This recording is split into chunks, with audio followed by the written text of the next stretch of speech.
nowhere. I'm about 45 minutes from him. And you're now live. Yeah. Thank you, Aisha. Yeah, so welcome everyone to our FBS chat this evening. So we have three amazing guests. We have Linda Metcalf, Elliott, Connie, and our friend and mentor, Gil Green from Columbus. And I think Linda and Elliott, you're both in Texas, right? Yeah. Brilliant. Mm-hmm. So we have scrolling across the bottom, The Art of Solution-Focused Therapy, a book that you both co-authored together. So how did you first meet? Would be kind of an interesting story, and how you both decided to write this book together. So I guess I'll jump off and start talking about it. So I went to graduate school wanting to learn how to be a psychotherapist, and I thought that in graduate school they teach you how to be a psychotherapist only to learn that what they teach in graduate school is a bunch of theories. And all of the theories did was convince me that I couldn't be a psychotherapist because I couldn't imagine doing those theories in practice, most predominantly CBT. And what most people don't know, which I will say here, is I decided to quit school. I decided to quit graduate school. And then one day, the director of our program walked in and said, "We've just hired this woman. She's going to be teaching next semester, and we're going to introduce you to her." And she walked into the class and lectured to us for about 30 minutes or so. And when I say lecture, I mean she just told stories from her practice. But and I hate to admit this out loud, but this moment was probably 17 years ago. Like, it was a really, really long time ago. Even though to me, Linda, it feels like it was like, if you just asked me, I'd be like, 5-6 years ago. But it was actually 17 years ago or so. And I'll never forget one of the stories is she talked about this young girl she worked with who carried around an object. And it's like she couldn't live without this like porcelain doll. It was a crucifix, actually. Yeah, a crucifix, yeah. Like she couldn't get on with life without this crucifix. And Linda talked about the way she worked with this kiddo and how it impacted her in like one session.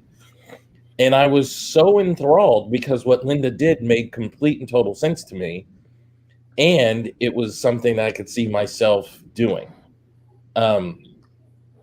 So I decided not to quit grad school. I would at least stay one more semester to take classes from her.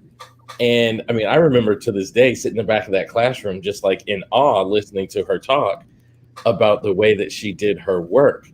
And it just floored me. Like, it just completely floored me. Now, fast forward to the book. So over the years, I don't know that we became friends as much as I was a pest to her. Because I would just come to her office all the time.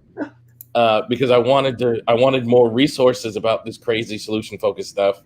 She was the only professor there at the time that was willing to talk about something other than CBT and other stuff. So I would harass her. And then one day I said to her, I have an idea about a book, because I wanted to know at the time what I was struggling with is what makes people identify as certain types of therapists. Like, why would one person say they're CBT and another person say they're solution focused or whatever? So I wanted to ask a bunch of people why they became solution focused. And Linda said that would be a great idea for a book. So she suggested I write a book proposal, which I did. The publisher asked me if I could get Linda to be on the book with me, which she obviously did. And, the rest is history, I guess. Like, it's funny, I don't recall a single argument. We've never had an argument or bickering, other than me torturing her those first couple of years going down. We used to have this little tiny office that's about the size of an airplane bathroom. And I used to go into that office, like, knock, knock, knock. Hey, Linda, I got another question. What about this, and this? Or I'd knock, knock, knock. Hey, Linda, I got another question. I remember one time she showed me my very first 2 examples of solution-focused therapy. I took them home, and I'll never forget. I went home and I watched them, and I watched Steve do therapy, and I thought he was nuts. And then I watched Insue do therapy. And I don't know if Linda remembers this, but obviously Insue used to go, wow, how did you do that? And I went to Linda's office and I said, I'm a black man from the city. I can't just go wow to people. Like, it's not going to feel right coming out of my mouth. And she would always encourage me to do it, but do it my way. And, 17 years later, Linda, I did it my way. Yeah. I mean, and I have to go back, Elliott. First of all, you never harassed me and you never pestered me. It was delightful to have a comrade in a world of CBT therapy, so glad somebody would see the light. And he would come along and pretty consistently he'd be walking by, I think going to do something else, and he'd stop and he'd come back and talk to me for about 30 minutes. And I remember him carrying a book around. Was it multisystemic? Yeah, MST. I had a job as a multisystemic therapist. Yeah. And so he was supposed to do this work at his job in HMR. And so what he would try and do sometimes, I don't know if you remember doing this or not, you'd come back and you'd try to prove to me that MST was a good model. Yeah. And if I remember what I probably said, sounds like a good model to me, But I didn't say, it was the wrong one, because after all, your solution focus, that's not what you do. You don't say that's wrong. But I said, great, but he was still intrigued. And so he would keep on coming by. And eventually, I think we started talking. And eventually, I started supervising him and for his licensure. And the book had always been something I'd wanted to write, because I was always thinking, when you go to a conference of solution focused people, everybody's happy. And they're having a good time. They're not worried about their clients. Go to another conference that's CBT or just American Counseling Association, and everybody's looking for a new fix for a new situation, and they're always stressed. And they just want to find something new to go home and try with this client. They have no sense of the idea that one model can serve everyone. And so I said to Elliott, I've always wanted to interview the great ones and see what was it, how did they get there? And that's how the book came to be. And so when he started contacting these people, he'd come back and they answered my question, they answered my email, and so I think when Von Dolan, particularly her, I think, right? Yeah, she was one that you really were excited about when she answered the request to talk about it. Yeah, I love it. To this day. Yvonne is one of my favorite people that I met. I mean, she's really hard to get a hold of these days. But for a few years there, I remember walking to a conference and I heard this voice go, Elliott! And I turned to Yvonne Dolan screaming my name and giving me a big hug. It was such an amazing time. They really are. I mean, there is a difference in the mindset of a solution-focused therapist and the way we see the world. And some of them, I can give y'all some names of some unhappy solution-focused people that make people miserable. Oh, let me hold up the book that you guys are referring to. Yeah. And that's it. You have chapters written by separate people and the biggest names in solution-focused therapy. They did. They answered, and Elliott's right. I mean, it's not all easy being green. I use that phrase a lot. From Kermit the Frog. When I wrote the solution-focused narrative therapy book, I remember at first my title was a solution-focused approach to narrative therapy. Then I would change it up, a narrative therapy approach to solution-focused therapy, and I would change it up. And then I said, okay, just bite the bullet, Metcalf, and do it. And it became solution-focused narrative therapy, truly. And when it went out, I thought, oh my gosh, what will my colleagues do? And I can honestly say that my narrative therapy colleagues were like, wow, interesting idea. Look forward to reading about it and seeing what it's like. My solution-focused people were like, why did you do that? Because I did it my way. Yeah. So, I mean, which was a little interesting for me. But in general, though, people are liking it. And so it's really Except me. I don't like it one bit. Ignore the foreword that I wrote. It was all lies. It was a lovely foreword. Yes, he wrote the foreword. Yes, he did. But Elliott. But what Elliott didn't mention too was on that day when I was talking to the class about some cases, I remember him so specific. You were sitting next to your brother, I think. Yeah. Weren't you, Isaac? Yeah. And Elliott would just glare at me. I thought, oh my gosh, am I saying something that's bothering him, or is he in pain or something? And you know, it was so different, I think, for him to hear stories like that. Well, the reason I was thinking like that is like I really, I mean, people look at me now and I got books and I got this reputation, whatever, but I just wanted to be a good therapist. Like that's really all it was about. And it's all it's still about. I want to be a good therapist. And I guess these days I want to train good therapists. And I have a really traumatic past. Like my family history is very traumatic. So I'm going to school and people are telling me, and no disrespect, I'm not trying to like say bad things, but I'm going to school and people would be like, you know, you do the empty chair technique of Gestalt. I'm like, how in the hell is that supposed to help me when I've had my ass kicked by my dad for 19 years? Like the last fight I remember having with my father, I was 19 years old. So I'm not 100% sure talking to an empty chair, pretending my dad is sitting in that chair is going to help me with that. And I also remember the CBT people telling me, like, I felt like CBT was quite judgmental. And I still struggle with certain issues as a result of having a 19-year pain story. And people judging me, and I'm like, you know, I think it's great that you drive a Mercedes and you live in a big house and a white picket fence and you've got a husband and 2.5 kids and a dog. Like, I think that's great. But I struggle with things because I was beaten up for so long and I didn't appreciate feeling judged. And Linda introduced me to the least judgmental form of therapy I'd ever seen.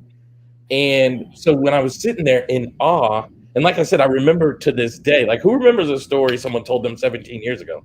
But I remember her talking about this young teenage girl carrying around this crucifix.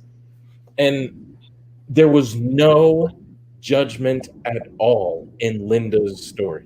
Like Linda didn't say this kid was crazy or this kid was demonic or this kid was, she just talked about this kid in loving, caring ways.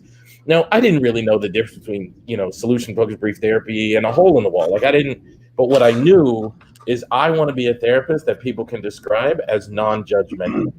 And I never heard a word of judgment in Linda's voice, ever. She just talked about this kid, for lack of a better word, she talked about this kid as if she loved this kid. And this kid had every opportunity to be judged. And to be honest with you, that's all I wanted. Like as an African-American, as a kid who struggled through abuse, I just wanted to live in a world where I'm not being judged.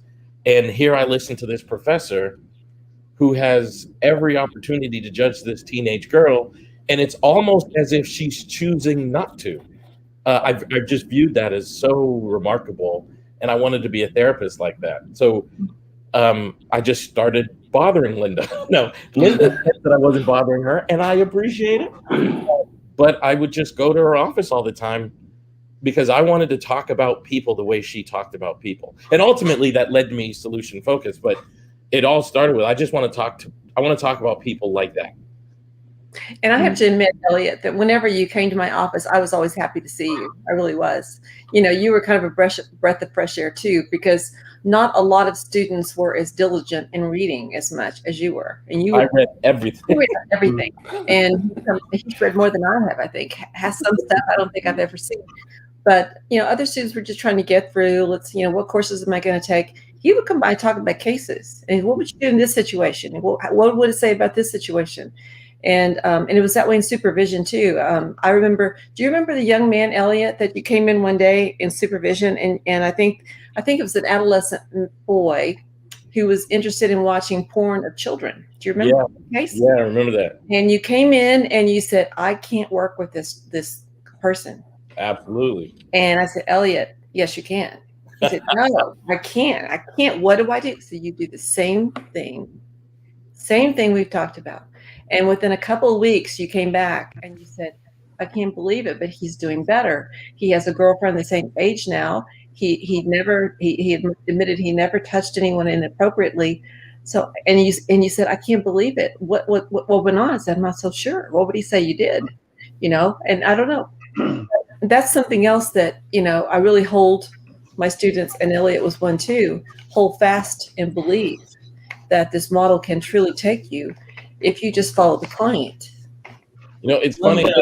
It's funny you mentioned that kid, because I remember that like it was yesterday. And this is why I get so passionate about people when they ask me, like, how do you use solution-focused brief therapy with such and such? Oh, Because I learned the hard way. Like, I went to Linda's office. I had this kid, and he told me, he said, I have a collection of pornography. It's not all age appropriate. You know, and I went through the proper channels and all that stuff. And anyway, so I'm doing therapy with this kid. And I said to Linda, I'm terrified to work with this kid. And she asked me why. And I said, because like with a regular client, I feel like if I don't do a good job, they'll just be sad another week. With this client, if I don't do a good job, I feel like there are young people that are in danger. He was in all of the other ancillary stuff, you know, were addressed. Yeah, and we checked everything out. Just want to make sure everybody knows. We checked it out. I asked the questions I needed to ask. Has he acted upon this? Right. Are there certain people he has targeted right now? Right. Those things are answered with no. So at least, but I was very vigilant and encouraged Elliott to be vigilant. Right. So now to the point, it's like, okay, so we got to do therapy with this kid. And I was like, I'm afraid if I don't do a good job, somebody's going to be at risk. And I left that session with that conversation with Linda with further confidence that I could just do what I was doing. And like 2 weeks later, this kid is getting on with life in a better way. And a few years later, I find out his sister came to therapy, and I find out that he's got a girlfriend and he's living an appropriate life and all these kind of things. And I was just like, I think I want to be the mantle of like, just do this approach and do it the way that we're trained to do it, and it impacts people's lives. Yeah. Linda, I'm curious as to how you came to solution-focused therapy. Well, it's an interesting story. I had just come back from a week with Jay Haley in Rockville, Maryland. And because I wanted to be a strategic family therapist, because I love the creativity of the model. I love the craziness of it, and believe it or not, the manipulation of people, and how that would often systemically change people so quickly. I wanted a brief therapy. And I came back to my graduate school class, and my teacher was Frank Thomas. And the first day of class, he said, and this was 1990, and so we're getting ready to start the class. And he says, I have to show you all two books that are brand new out. This one is called In Search of Solutions by Bill Hanlon and Michelle Weiner Davis. I really like this book. It's a whole new approach called Solution Focused Approach. And here's another book over here. It's called Narrative Means to Therapeutic Ends by David Epstein, Michael White. He said this book, and he pushed the narrative therapy book. He said, this has some of the most beautiful, elegant questions I've ever seen in print.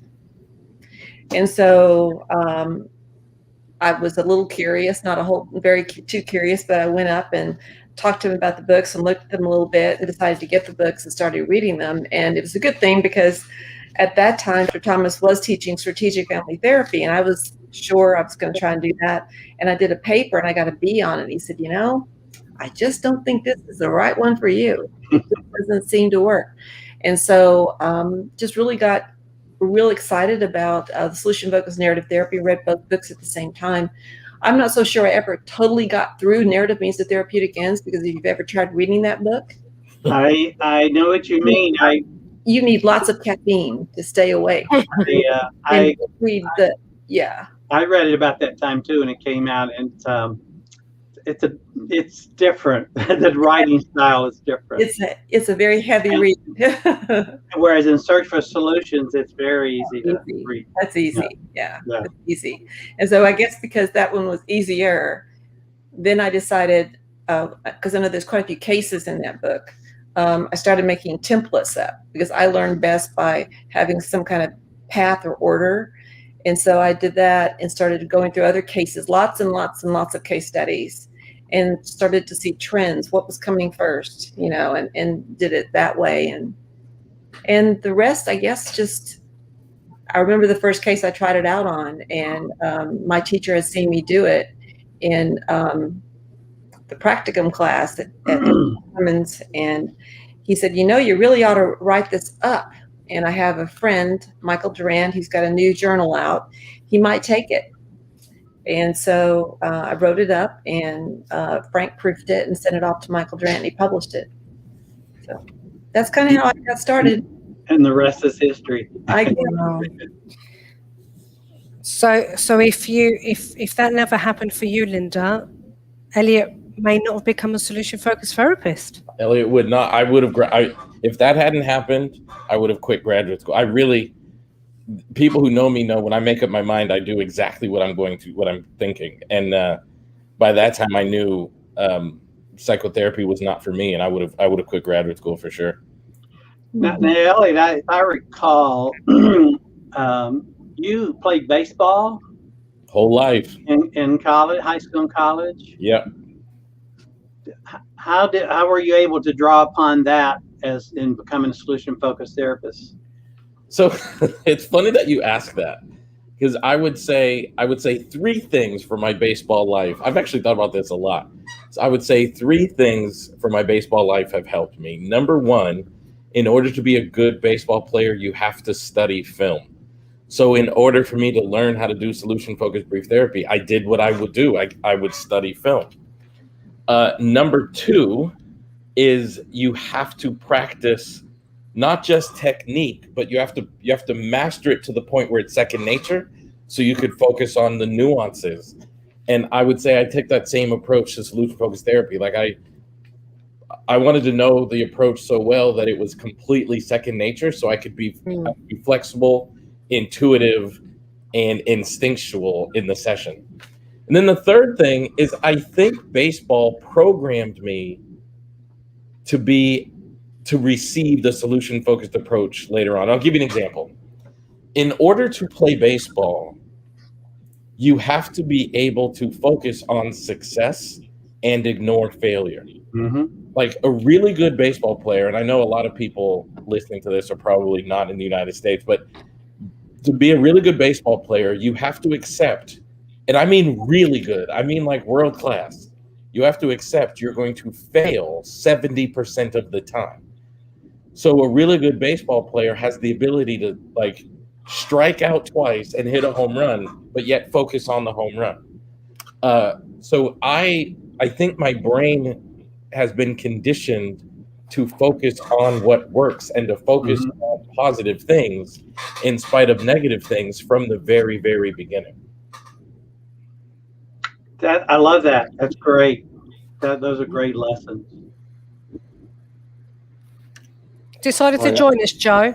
Sorry, my connection went down, so I don't know what. Elliott told me not to let you in. No. Ah, right. No, there's a recording of this. Cheers, I had no such thing. I was going to ask something about what Elliott said earlier and what Linda has said about. Elliott said I wasn't interested in a bunch of theories, and Linda was talking about how can one model serve everyone? What is, because some people would say to be a good therapist, you really need to know your model. You really need to know, human development and so on and so forth. How do we convince people that maybe this is a better way to go, or it's as good as? Linda, can I have it first? Because I think that's ridiculous. And so let's go back to Gil's question about baseball. If I wanted to master baseball, should I study who invented baseball, what city they invented baseball in, the theory and aerodynamics of hitting a baseball? Or should I lock myself in a batting cage and hire somebody to throw 1,000 fastballs at me until I can hit the damn things? So like, I don't think theory leads towards mastery. The only thing that leads towards mastery is hitting a baseball. Like there are 2 reasons I'm not a professional baseball. 3 reasons. I'm 44 years old now, but there are 2 reasons I did not become a professional baseball player.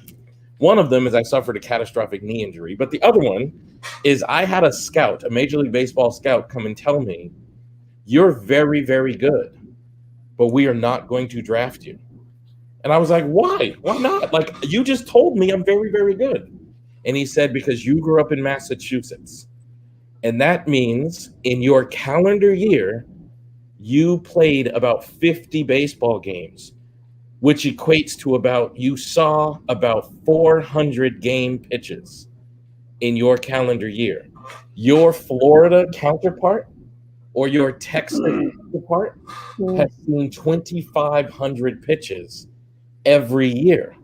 You can't make up that experience, and we don't want to send you to the minor leagues for 8 years just for you to get caught up. So we're not going to draft you. And there's an important lesson in there. Like Linda will tell you, I locked myself in the therapy room and I didn't come out until I had like a mastery of the language related to solution focused therapy. Like a lot of people, they're like, "Oh, I want to give keynotes. I don't want to be whatever." And they're like, I'm a graduate student. I went in Keller, Texas. I got an office. I started seeing 8 to 10 clients a day for 5 years before I started giving talks or anything like that. Because I think in order to be able to handle any client with any problem, you have to gain mastery of what it is that you are doing. And I think and I also would watch, like she mentioned Jay Haley, Milton Erickson, and Paul Votzlovic, and Steve Duchesne. None of them switched their models. And I would wonder why. Like, how come Jay Haley didn't switch his model if a hard client showed up? Why did Milton Erickson switch his model if a hard client showed up?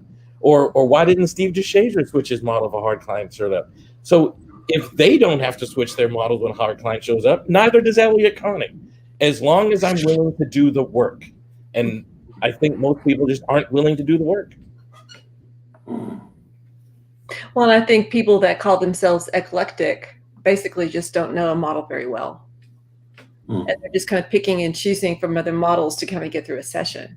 Correct. So, yeah, but to kind of go back to Joe's question, I think, what do you need? I think I totally agree with Elliott on it's the practice to the point where, and Elliott said it nicely, that intuitively you've got the model in your brain and your blood, but I think it's also the mindset you have about people.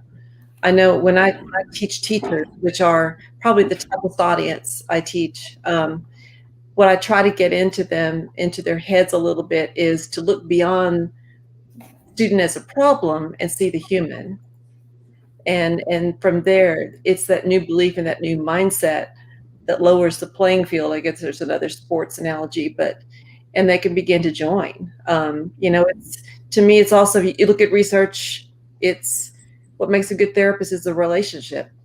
And how can I have a good relationship with a client if I walk in thinking, oh, well, you're OCD, ODD, ADHD? That won't color a climate that's very conducive to a collaborative relationship. So I'd rather go in and just say, hello, my name is Linda, even though the mother wants to give me, a resume of all the things that have been diagnosed for their kid. I just want the student or the kid or the person in front of me. And yeah. And Jeff Chang, I totally agree with you. Thank you. I saw that. Yeah. I agree too. Yeah. Yeah. So that's where I am. It's a mindset. I try to tell my students, solution focus is not about the right question to ask. It's the way of thinking about people who are sitting down in front of you. And Chris Iveson said something once in one of our sessions when I had students over in London, and a student said, well, what if they're not motivated? And he said, if they're sitting in your office, their feet are on the floor, they're motivated. Mm-hmm. He said it's where their feet are that tells you they're motivated. And so that's, and it's getting that point across is hard because it takes work. We're appearing calm and watching out for, brilliance, like Elliott talks about it, and competence. But our brains are running 100 miles an hour trying to maintain that calmness and just seek only where the client wants to go, how they want their future to look, and remind ourselves to paint that picture in lots and lots of detail. That's what we're thinking. And that takes I think that takes a lot of self-control. Yeah. But that's going for that kind of detail is my experience, something clients haven't done before. No one's ever done that with them. No. Detail about what works. They may have gone into detail about their diagnosis or their painful past, but to go into great detail, getting behavioral indicators of what's different when things are better, that's different. They're hard questions, and so people say, I don't know.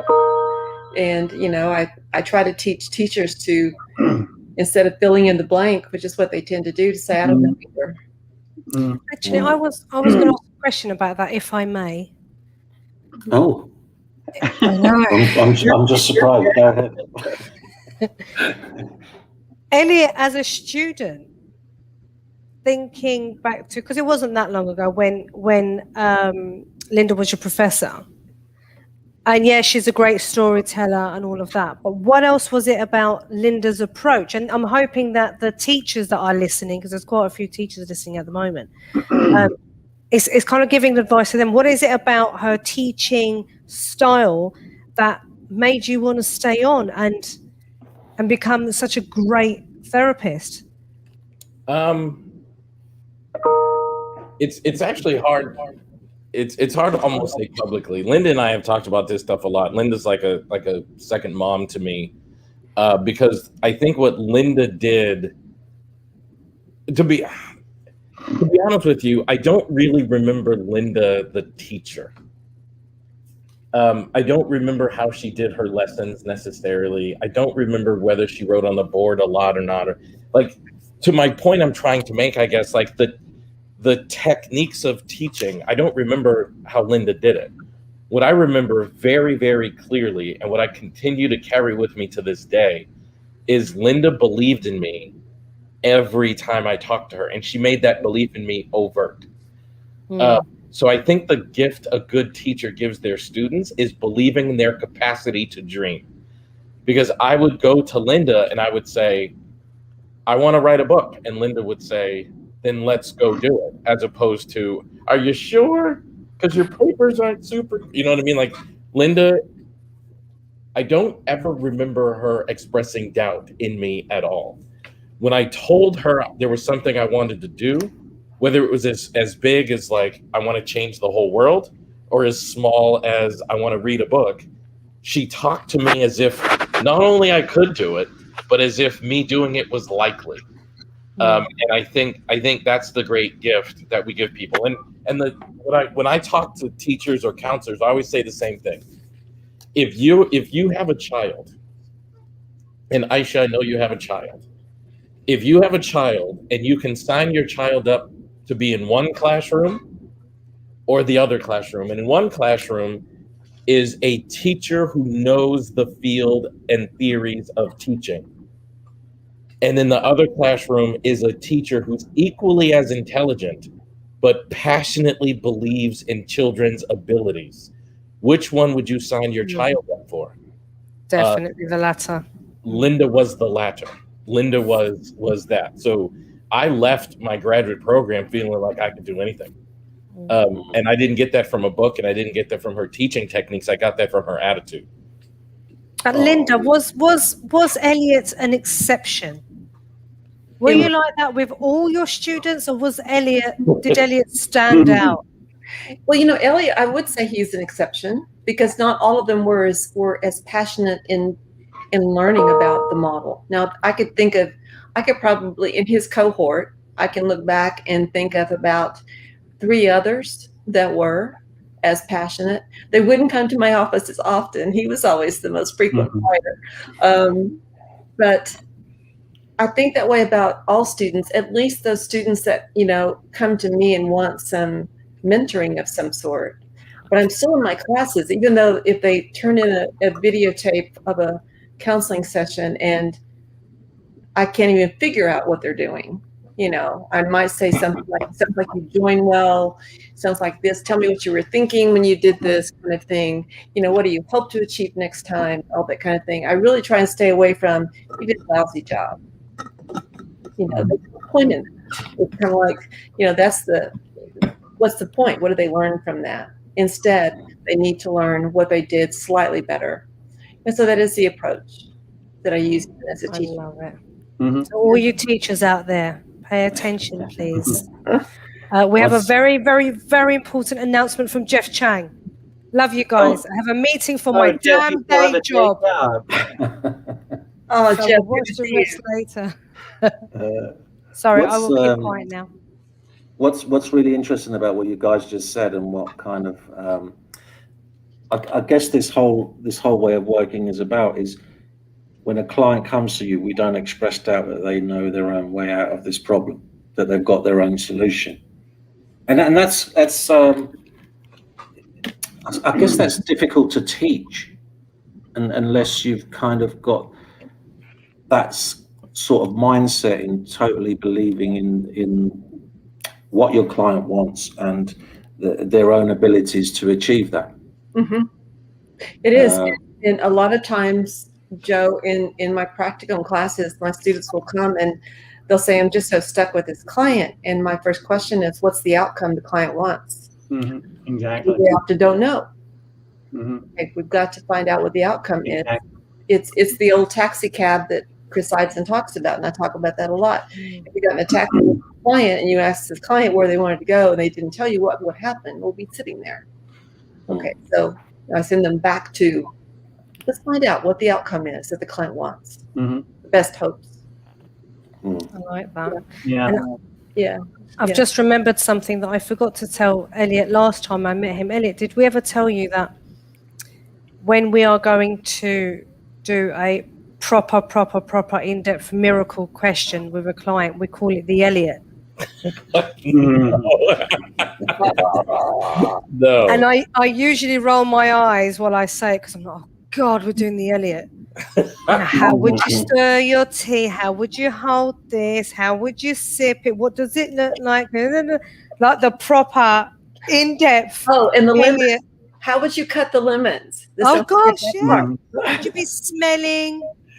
Oh my God, the Elliott. It is the Elliott. Yeah. And when we're talking to our volunteers and staff, it is right. We're gonna go through the Elliott with you. Mm-hmm. And when we're delivering training, it's you're lucky it's not Elliott making you do this. So just so you know, one of your legacies is the Elliott. That is a proud legacy. Elliott, yeah. That is a proud legacy to leave. Forget writing books. Forget everything you've achieved. It's the Elliott.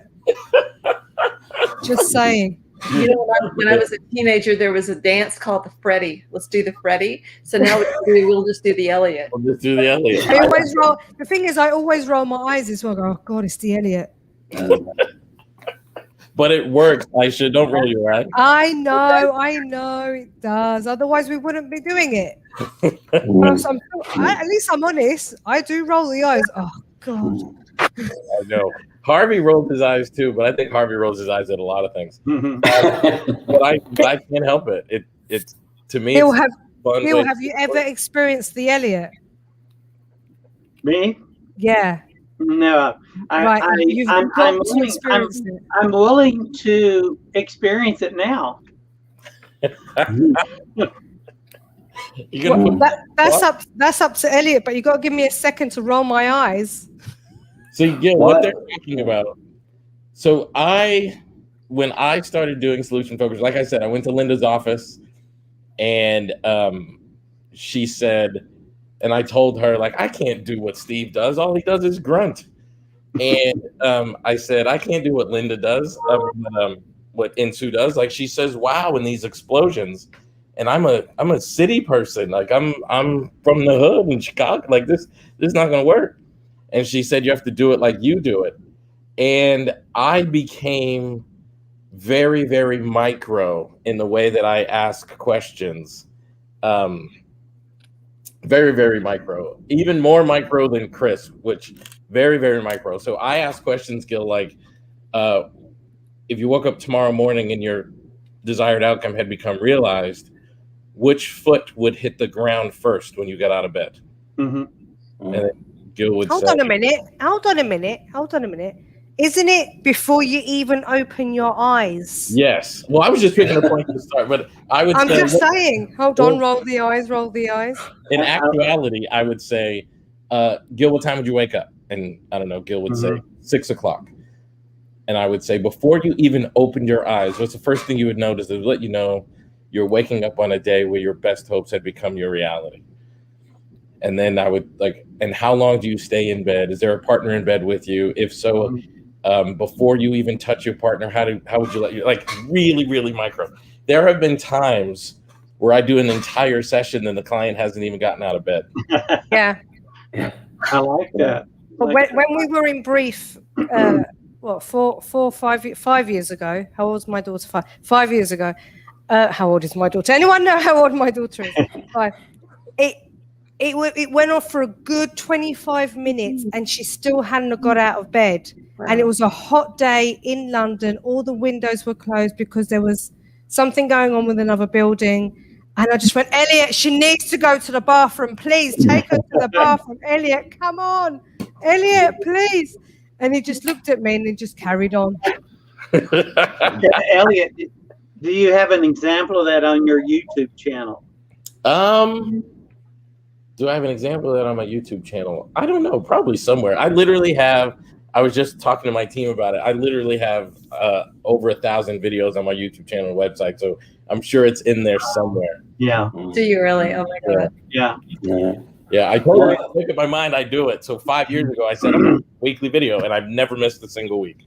Well, and the man works like 24/7 too. I mean, this is not something. I mean, Elliott has become to me an icon. You know, he really has, and you really have. And it's, you know, I look at you and I think, but I also remember, you know, it 10 years of some of the hardest work a person could imagine doing. He'd send me emails at 3:00 in the morning, and he'd say, "I can't sleep." And I know it's because his mind is going 100 miles an hour, because he's coming up with new things all the time. And you know, I will admit this to him right now at times, because I'm trying to eventually just do what I'm doing with school counselors online with solution focused approach, just doing that someday in the future. And I'm trying to think, okay, what would Elliott do? What would he, you know, he'd be sitting up doing something else. And so, just to everyone watching, this has taken a lot of time, a lot of effort, a lot of very hard work with Elliott. And I'm so happy it's coming to fruition of getting noticed for the work that he does. It is so, it's wonderful to see. Well, on those lines, then, Elliott, you, I think with Adam Froer, you have Solution Focused University. Is that what you? Universe, yeah, Solution Focused Universe, yeah. You want to tell us a little bit about that? Yeah, we created back in 2000, I think it was 15 or 16, an online community that also featured a library of training materials that we update every month. And I think COVID, it's one of those kind of right place, right time kind of things. It's now the largest training organization in our field. We do loads of things, and it's really fun. It's really awesome to get to do this work with Adam. Is like my very best friend on the planet. Like I love Adam. Adam is the kind of guy, you know, you ever talk to someone, Gil, Mo Yi Lee is this way. Every now and then you talk to somebody and you're like, the computer you have in your head is a lot stronger than the computer I have in my head. That's Adam. I felt that way when I talked to Mo Yi when I had dinner with you and Mo Yi that time. Yeah. Well, you know, Mo Yi and I have collaborated on several things over the years. And she's very, very sharp. Yeah, like so Adam's that way too. Yeah, so it's a wonderful organization that we get to run together. We have our hands in many piles, many pies, and you know, just I wake up every day looking forward to what we're going to be doing. Mm-hmm. And Adam is in Atlanta area. Atlanta, yeah. And you're in the Dallas area. I'm in the Dallas area, yeah. But somehow, the entire time we've been friends, we see each other like monthly, either at an event. Like somehow the world just worked out that we see each other. And now we have so much flexibility in our schedules that we can just make it happen. Somebody has a hand up. Excuse me, miss and sir. How far is Linda away from you? 45 minutes. 45 minutes. I'm not saying anything else. Wait, you have to understand that it's 45 Texas minutes. Okay, you need to explain that. Linda, in order for me to get to Linda's, how do I describe where Linda lives? Linda lives, if you think of what Texas typically looks like, that's where Linda lives. Like tumbleweed. People have cows and cattle in their backyard. Now, I'm not saying Linda does. I don't have cattle. No, she does not. No, Linda doesn't. Linda doesn't. I live near a lake, but I don't have cattle. She lives in an area where that is. And it's one of the most iconic Texas things is the pecan tree, and it drops pecans. And Linda has like 1,000 pecan trees in her backyard. We have 17. Yes, we have 17 very mature pecan trees. They're about a yard in diameter, and they're beautiful. They're beautiful. See, it's a very Texas thing. So you have acreage, Linda? We have 1 acre. We're in a subdivision that used to be a pecan orchard. Okay. And so somebody bought the land, and there were about 50, 60 houses out here. And so we all have an acre, and we all have pecan trees. Yeah, it is lovely. Around October of every year, our yards are just covered in pecans, and so we go pick them up, as many as we can. My dogs eat them. They've learned how to crack them with their teeth and eat them. And squirrels everywhere. So it's really nice, but it is far from Elliott. I mean, so it's not 1,000 trees, Linda. It's 17. Elliott was exaggerating. I was going to ask.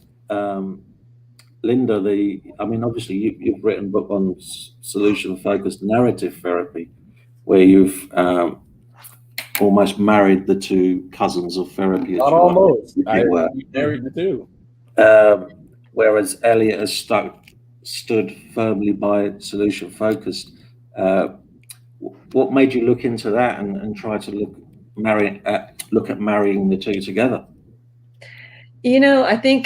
I think, Joe, I'd always done it, as Elliott has said, and then because I would do solution focus, and then I'd start externalizing something, and then I'd keep on going, but I'd add the solution focus approach, and ensure we all end up with solution focus. I thought, but I was always captivated as somebody who worked in schools.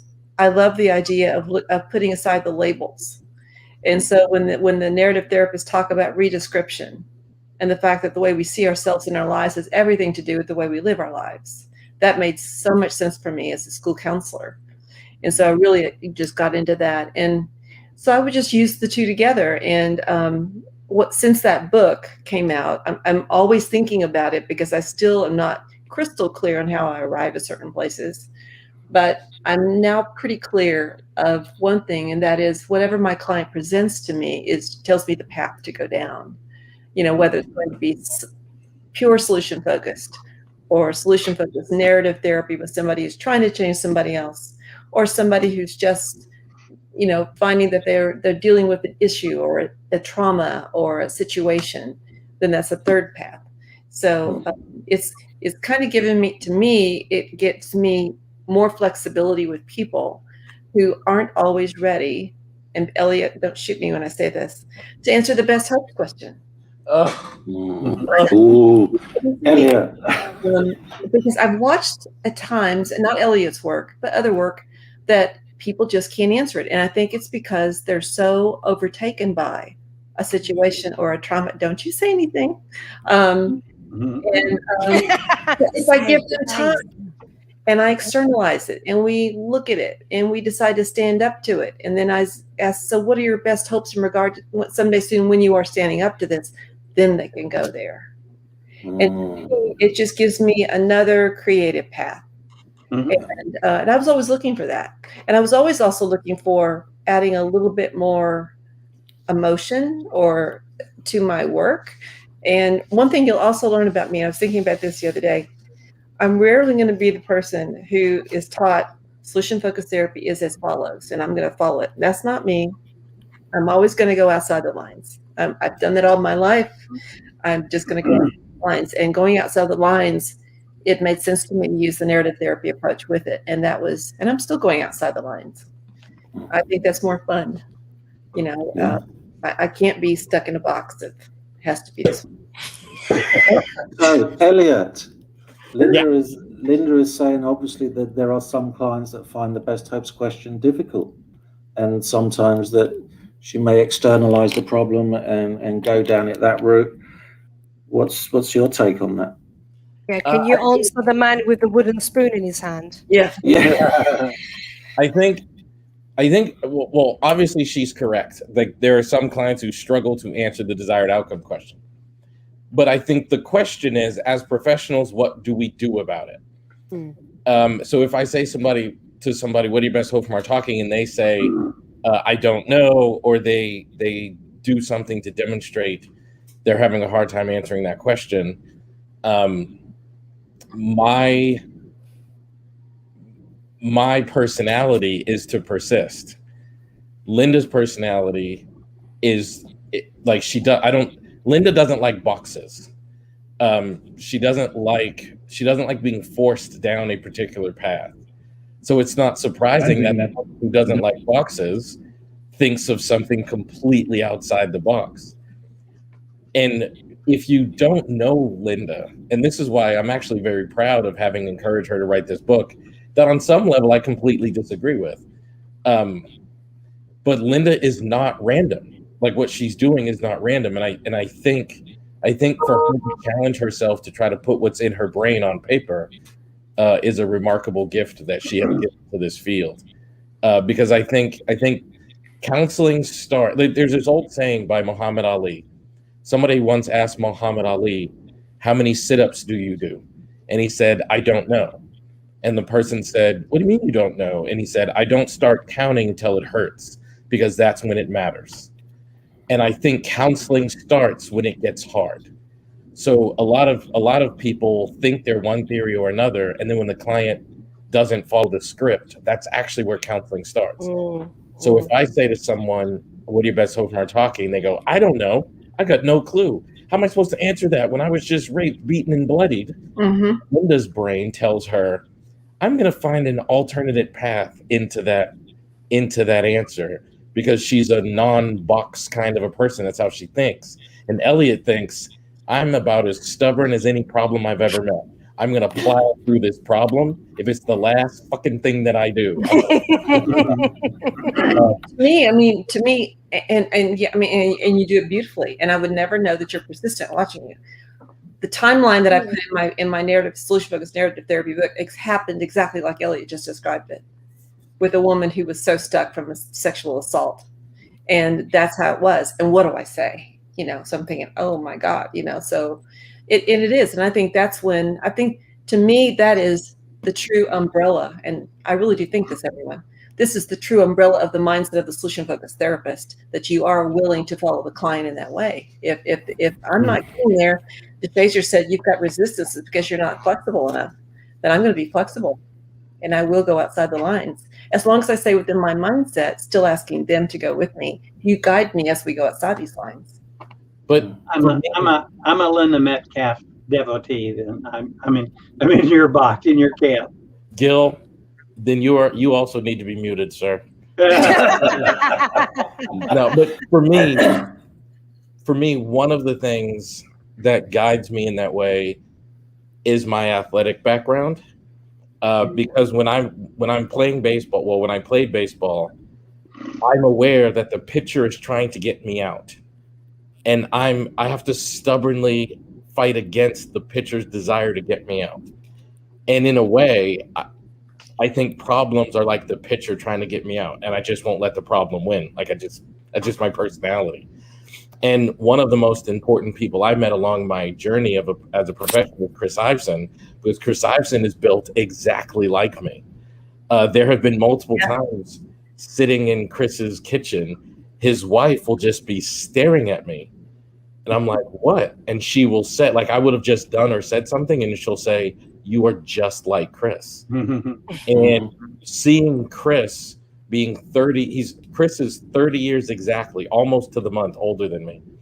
But seeing Chris being so much more senior and experienced than me, but doing it the way that I do it, and doing it the way that fits with my mind, it almost like freed me up to like, I don't have to be as eloquent as Linda is. I can just be stubborn and determined and plow my way through, because that's what Chris does. Chris is the most stubborn, determined human being I've ever met on the planet. And in a way, he gave permission to be me. As long as it works. Yeah. Works for you. Yeah. Absolutely. We actually have a question from Mark. Can you help me, please? Can you help me here? If someone comes to meet you, they have a good reason for it, right? That reason should shine through in their answer to the best hopes or similar question. Or Yeah. is it my thinking too linear? No, Too I think linear? that's true. But I think what Linda is saying, I can't believe I'm going to say this, Linda. And if you ever repeat that I said this, I'm probably It's a good thing we're not live, Elliott. It's recorded though. Okay. no, we are live. She's being facetious. I'm going to start recording now. But like I said earlier, counseling starts when it gets hard. And I think what Linda is saying is, like, if there's a client who they've literally, like Linda's example, like they have had a vicious sexual assault, some people experience asking about their hopes as offensive. And it's not that they don't have hopes. It's just, it's really hard to talk about my hopes when I've been sexually assaulted and I'm drowning the consequence of those sexual assault in alcohol and drugs. And now you're asking me about my hopes. That's a very difficult thing. So I think the question as a professional is, how do you get through the difficulty? And somebody like me and Chris says, we put on a raincoat and we plow straight through it. And Linda says, I find another door. Like I go around and find another door.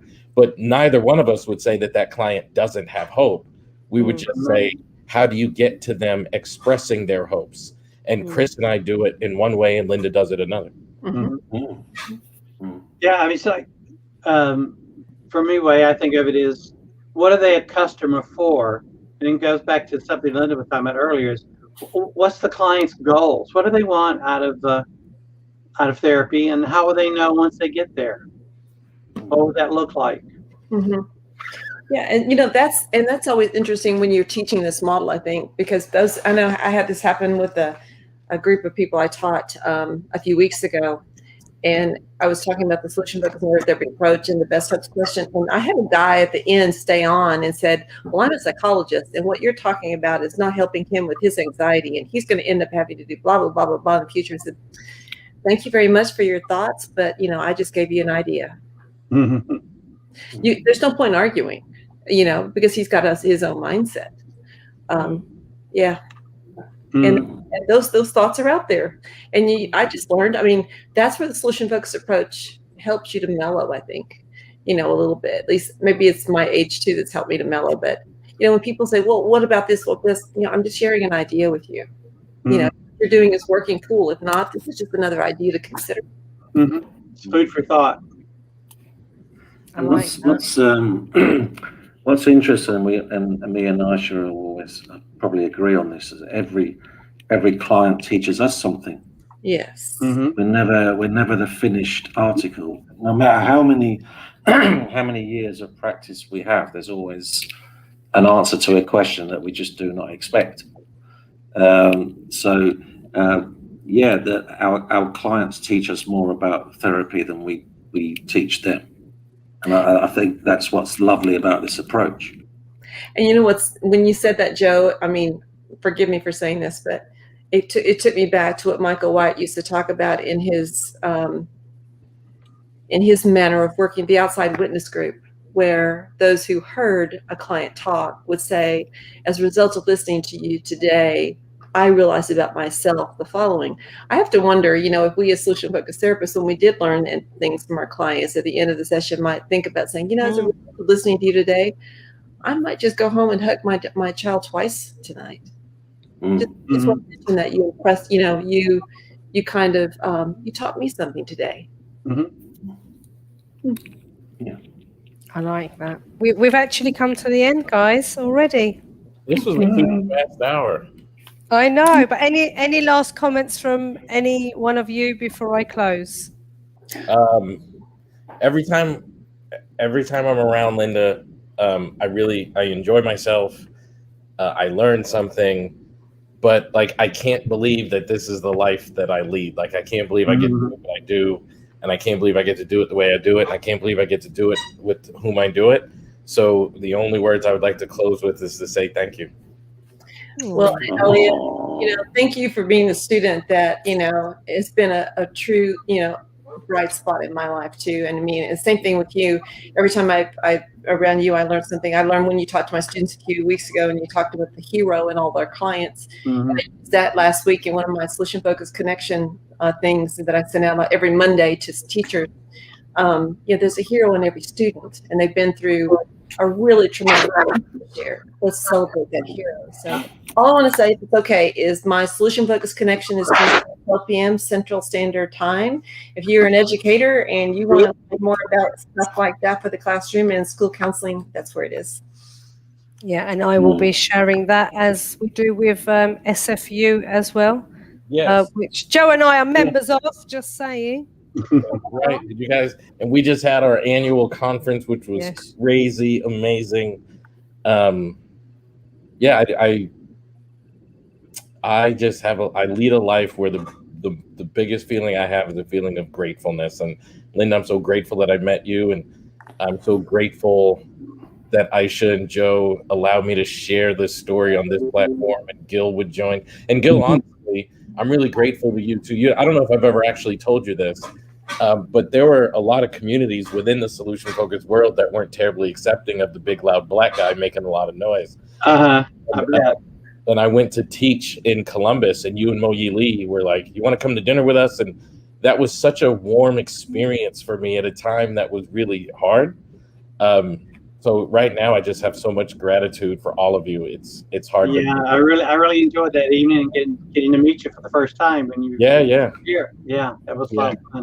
And Asha and Joe, thank you all for inviting Elliott and I today. It's just a pleasure to. I'm so fortunate. Asha, I met you on that conference we had, that virtual conference early in 2020, and I thought, when I heard you talk, I thought I need to find out more about her. I did, because it's so much fun to talk to you, and you presented at my conference last fall, and people loved your stuff that you presented, and now here we are today. I mean, what are the chances?